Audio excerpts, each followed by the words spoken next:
bagong kapitan dyan sa Barangay Ngitan. Sa akin nga pagpungko, duro naman ang proyekto nga natugro ng atin nga mahal nga gobernadora dyan sa Barangay Ngitan. Ang amon mga karsada, kag amon nga gym, barangay expander, mga generator naman kung mag-run out na gamit mo naman.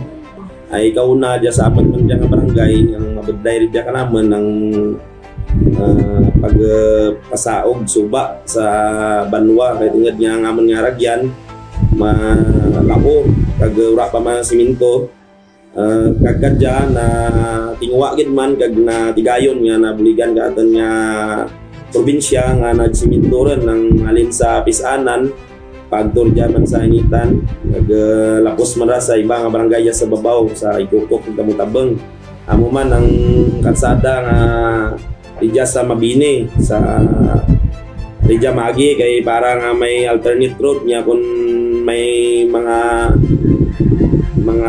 landslide sa biyak ng kalsada, kag may kung ginaobra, pwede kita kaagi Ridya, ang barangay site, kadya nga ginbakal ni Gob. Salamat kita na po, kay amo man na kita pinaka-importante dyan ka naman, kay duro ka naman dyan nga pamuluyo, nga nagakinanglan kang tindugan ng balay, di amurang gintugro ni Gobs dyan. Napakal naman na kang barangay, pero tapanan kung ano dyan.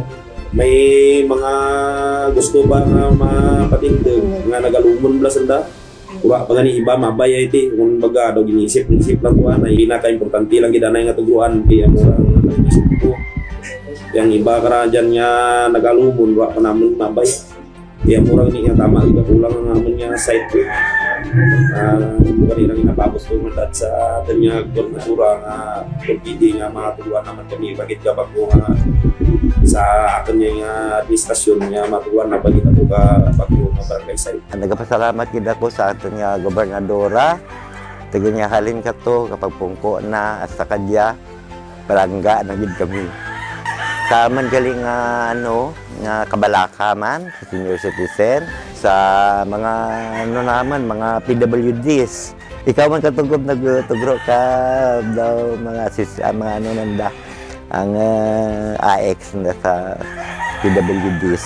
Nagpasalamat kami kang bahal sa buli nga gintugro ni Gob sa aman nga eskwelahan. Nga ang una nga phase is 300,000, ay kabra nga phase 500,000 nga nakapatukod kami dyan kang aman nga gym at the same time ginagamit yung evacuation center. Pangayo din man ako kasalamat kaninyo kay bisan sa akin nga pag-agturi dyan kaninyo nga kung nanuakan makinanglan dyan giga mo nga naga-guide ka natin nagatuglo ka importansya na mabuligan naman ako. Amo lang ragi dakan nga ginapapot kag salamat gid sa kaninyo tanan.